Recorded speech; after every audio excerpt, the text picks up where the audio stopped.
Selamat datang di channel Simar Imam. Sembari mendengarkan tinggalkan like dan komentarnya bosku. Jangan lupa pasang headset kalian. Siapkan kopi dan camilan. Lupakan pahitnya kehidupan. Mari kita dengarkan sambil rebahan. Tuan Tanah adalah dewa. Bab 113. Karena Wei Wei tidak pernah meminjam rentenir dan tidak menyinggung siapapun dari geng Xinglong, bagaimana dia bisa menjadi sasaran? Qin Ming merasa ada sesuatu yang mencurigakan. Mungkinkah itu ada hubungannya dengan Su Feng? Kamu berani menutup telinga terhadap kata-kataku. Jika Su Feng benar-benar merencanakan sesuatu, maka dia akan hidup sampai akhir. Tentu saja, ini hanya spekulasi Qin Ming untuk saat ini. Kami akan menunggu sampai kami menemukan bukti yang relevan. Saudara Qin, terima kasih. Ayo naik ke atas dan minum kopi sebelum pergi. Wei Wei berkata dengan penuh terima kasih.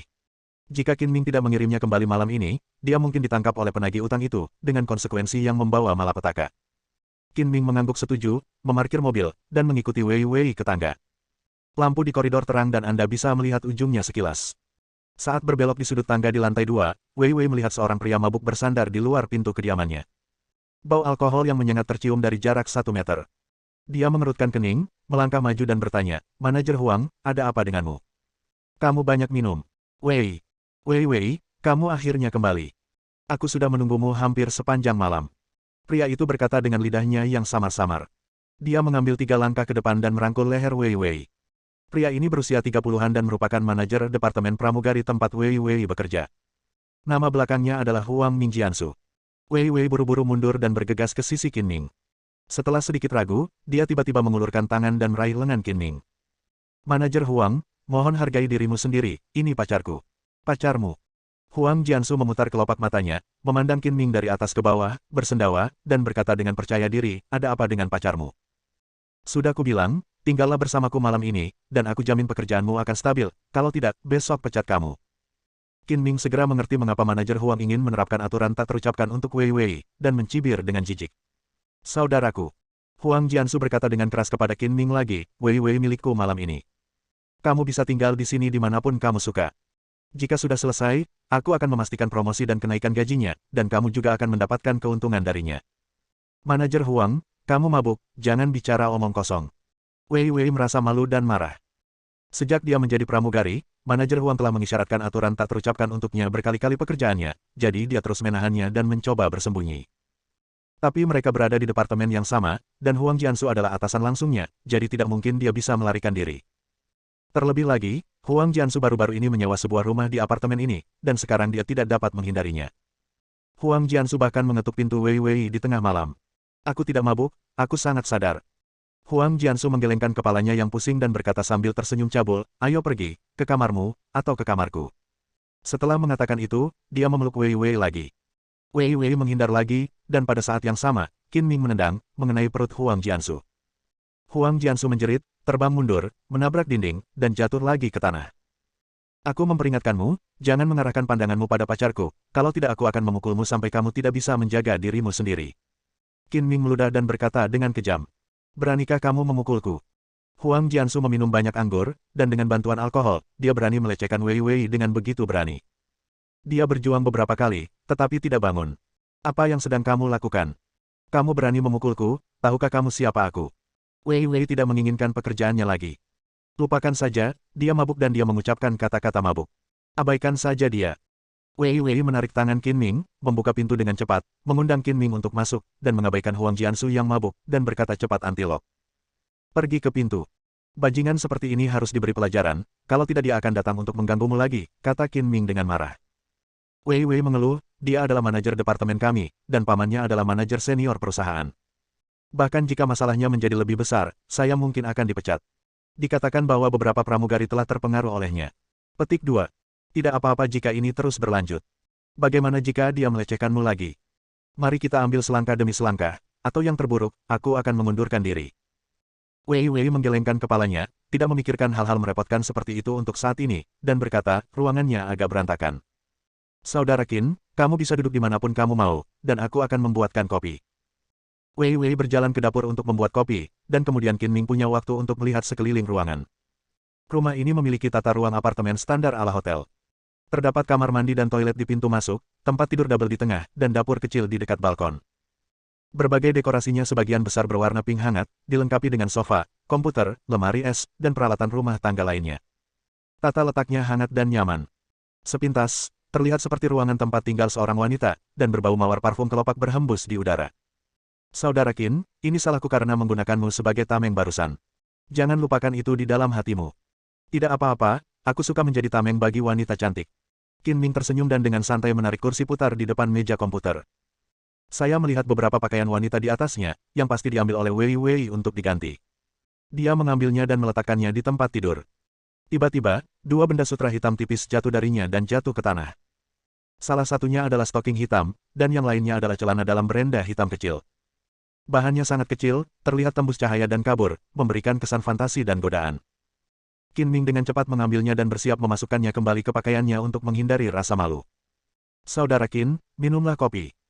Pada saat ini, Wei Wei keluar dari dapur dengan secangkir kopi instan yang mengepul, dan matanya tidak bisa menahan diri untuk tidak tertuju pada benda hitam tipis yang baru saja diambil Qin Ming. Suasana di dalam ruangan tiba-tiba menjadi canggung, dan wajah Wei Wei yang manis dan cantik tiba-tiba memerah, seperti terbakar, penuh rasa malu. Apakah kopinya sudah diseduh? Seorang pria dewasa membawa barang-barang pribadi seorang gadis dan terjatuh terbalik. Oke. Wei Wei berjalan beberapa langkah, menundukkan kepalanya dan tidak berani menatap Qin Ming, dan menyerahkan kopinya. Bang! Wei Wei sangat ingin menyembunyikan barang-barang pribadinya untuk menghilangkan rasa malunya. Dia melepaskannya sebelum Qin Ming bisa memegangnya dengan kuat, dan cangkir air porselen jatuh dan pecah.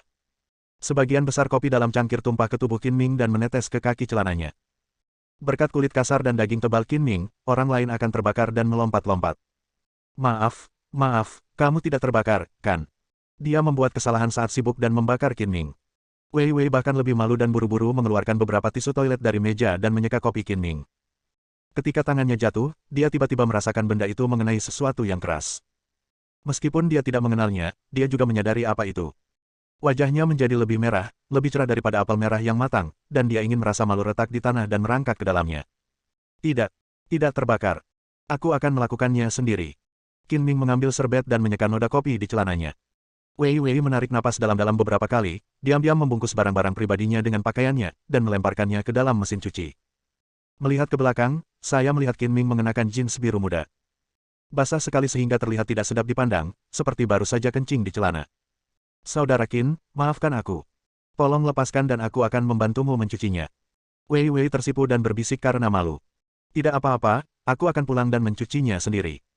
Bahkan jika Qin Ming ingin Wei Wei membantu mencuci celananya, dia tetap tidak bisa mengganti pakaiannya, jadi dia tidak bisa hanya berkeliaran dengan celana dalamnya. Ada toko pakaian pria di dekat apartemen. Mungkin belum tutup. Aku akan membelikannya untukmu. Tunggu beberapa menit. Setelah mengatakan itu, Wei Wei mengambil tasnya terlepas dari apakah Qin Ming Tong setuju atau tidak, dan sepertinya melarikan diri dalam 3 langkah dan berjalan keluar. Aku sangat malu. Ketika dia keluar, Wei Wei mengusap wajahnya yang panas beberapa kali dan hendak membelikan celana untuk Qin Ming, sehingga dia bisa mencari udara segar dan menghilangkan suasana canggungnya. Wei Wei, ayolah, kamu sangat merindukanku.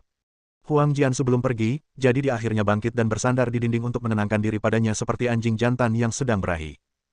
Wei Wei sangat gugup dan malu sehingga dia untuk sementara melupakan Huang Jiansu. Tiba-tiba dia melihat sesosok tubuh bergegas ke arahnya dan buru-buru menghindarinya. Huang Jiansu meraih tali bahu Wei Wei, dan dengan suara mencicit, gaun sifon putih Wei Wei robek, dan separuh payudaranya terlihat. Untungnya, bra hitam yang dia kenakan di bawahnya tidak dilepas, jika tidak, kecantikannya bocor.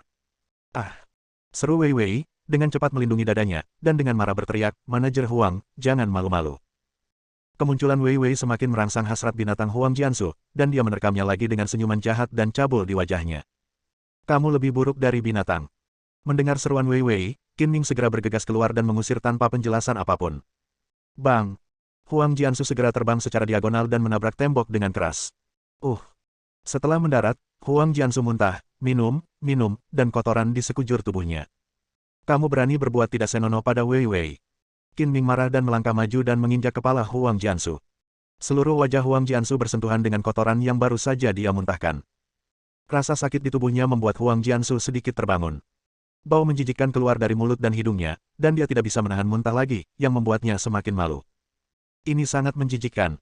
Qin Ming menutup mulut dan hidungnya dan menendangnya lagi dengan marah.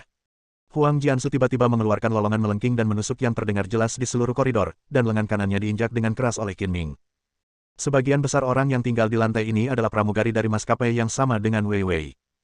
Mereka tahu bahwa Huang Jiansu ada di luar, tapi tidak ada yang keluar untuk menonton atau menghentikan perkelahian. Apa yang terjadi? Apa yang terjadi?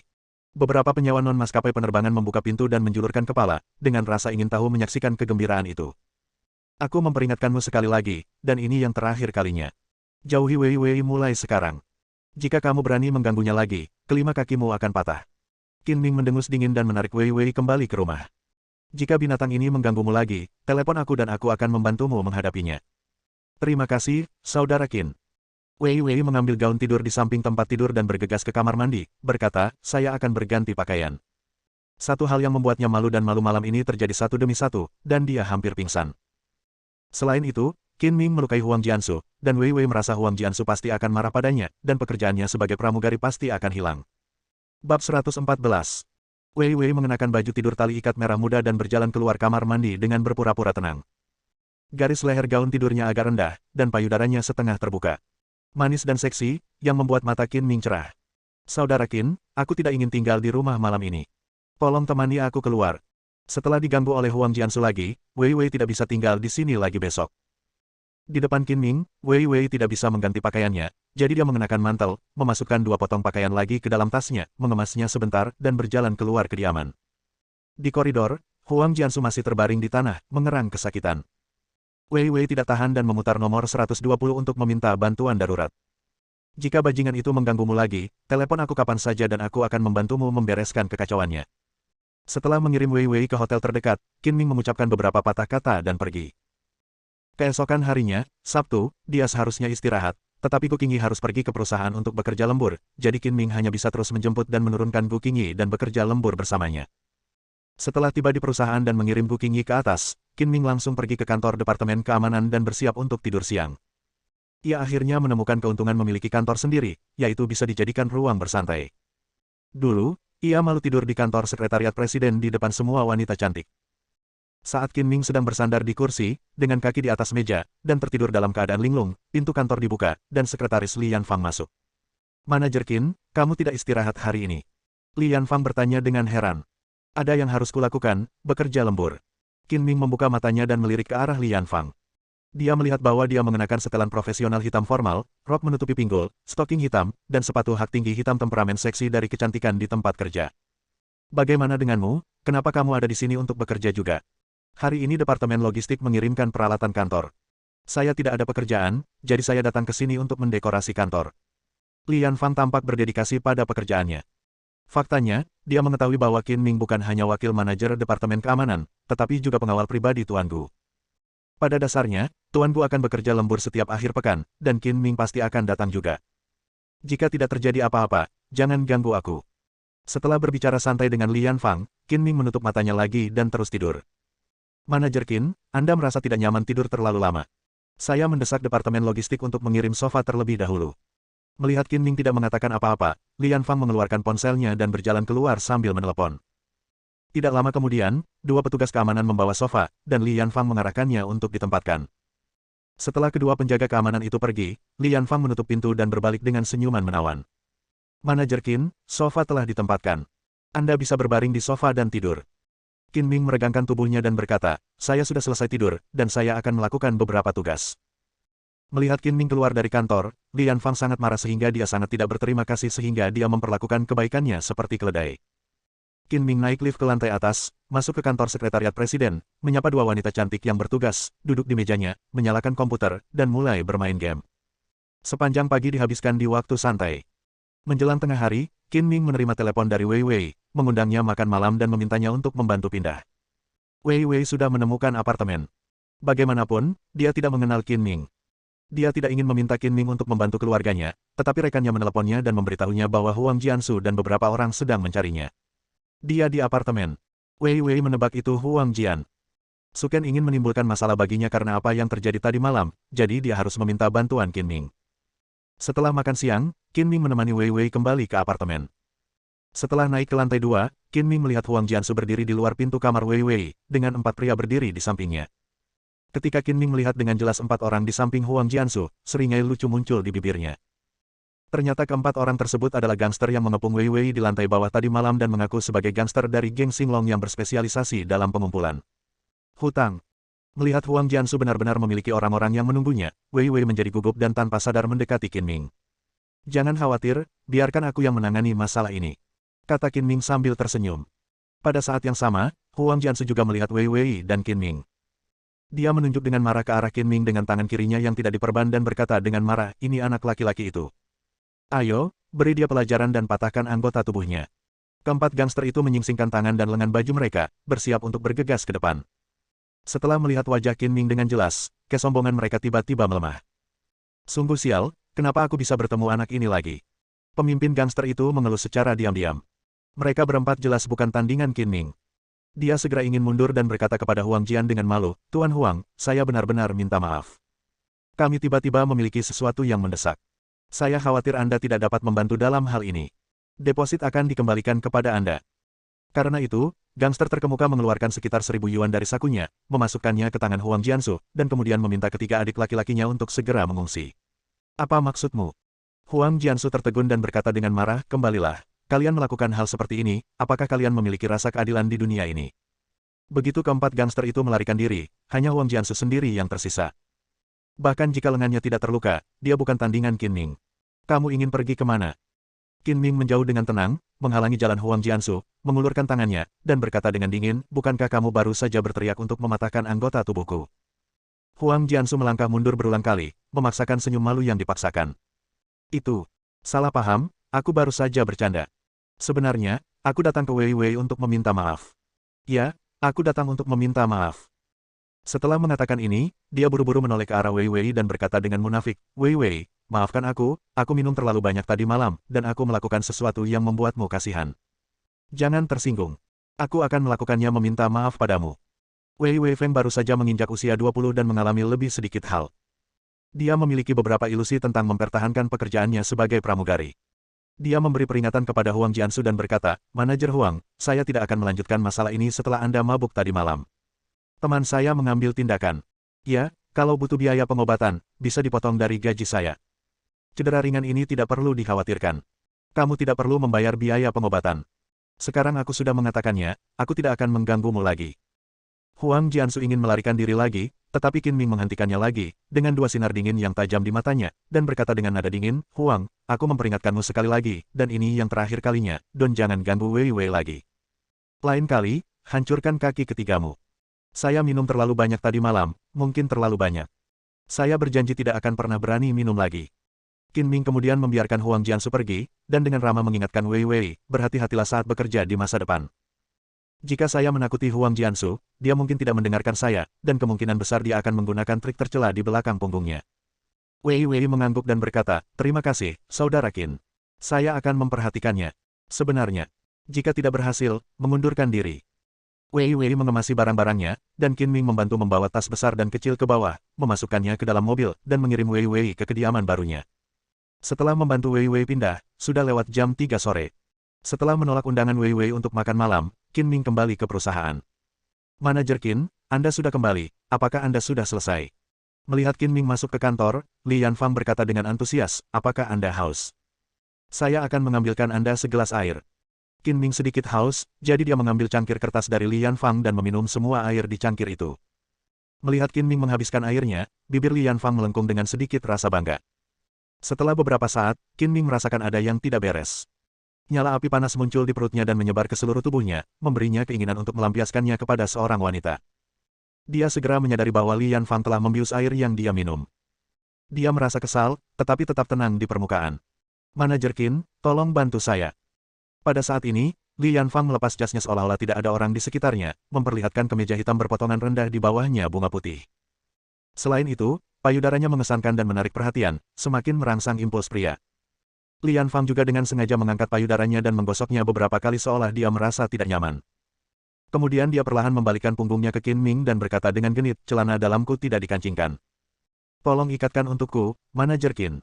Saat dia mengatakan itu, Li Yanfang mengangkat bagian bawah kemejanya dengan pose yang sangat gerah. Kamu rubah yang menggelitik, kamu masih ingin merayuku. Qin Ming menjadi lebih marah dan dengan kasar merayu pakaian belakang Li Yanfang, mendorongnya ke depan dan mendorongnya ke dinding. Manajer Qin, kamu begitu kuat hingga membuatku sakit hati, kata Li Yanfang dengan suara dingin, mengira obat Qin Ming telah berpengaruh, jadi dia berbaring di dinding dan memutar pantat montoknya. Qin Ming menggunakan kekerasan lagi, meremas Lian Fang begitu keras hingga dia tidak bisa bernapas, dan berkata dengan nada dingin, katakan padaku, mengapa kamu memasukkan obat ke dalam airku? Saya kira kamu tidak memiliki keberanian. Siapa yang menginstruksikan kamu dan memberikannya kepadamu lagi? Apa manfaatnya? Lian Fang terkejut dan pura-pura bingung, manajer Qin, apa yang kamu bicarakan? Mengapa saya tidak mengerti? Berhentilah berpura-pura bodoh dan tidak mengatakan yang sebenarnya. Jangan salahkan aku karena begitu kejam. Meskipun aku tidak memukul wanita, jangan meminta masalah dan biarkan aku membuat pengecualian. Sedikit, dan Li Yanfang merasakan napasnya semakin berat. Sulit, bagian dada yang tinggi sepertinya terjepit. Tidak jelas bagi orang luar, tetapi Li Yanfang tahu betul bahwa payudaranya membengkak lusa, dan dia tidak dapat menahan tekanan seperti ini. Dia buru-buru berkata, Manajer Qin, tolong. Lepaskan dengan cepat, saya tidak akan sanggup menanggungnya lagi. Ya, saya akan memberitahu Anda apapun yang ingin Anda ketahui. Bicaralah dengan cepat, kesabaran saya terbatas. Demi Li Yanfang sebagai seorang wanita, Qin Ming hanya membuatnya takut dan tidak ingin melakukan apapun padanya. Li Yanfang menarik napas dalam-dalam beberapa kali, dan ketika dia melihat mata Qin Ming yang dingin dan galak, seolah ingin memakan seseorang, dia merasakan ketakutan di dalam hatinya. Air mata tiba-tiba keluar dari matanya seperti manik-manik yang pecah, dan dia menangis dan berkata, Manajer Qin, maafkan saya. Saya hanya ingin lebih dekat dengan Anda sehingga saya dapat menjamin pekerjaan ini, dan saya sama sekali tidak berniat menyakiti Anda. Qin Ming mengabaikan air mata Li Yanfang sama sekali, tetap memasang wajah datar, dan berkata dengan dingin, berhentilah bertindak, aku ingin mendengar kebenaran darimu. Jika kamu mengatakannya, aku bisa berpura-pura bahwa apa yang baru saja terjadi tidak pernah terjadi. Jika ada sesuatu untuk bersembunyi, aku berjanji akan segera melakukannya. Aku akan memecatmu agar kamu tidak bisa menjadi sekretaris di masa depan. Bersambung.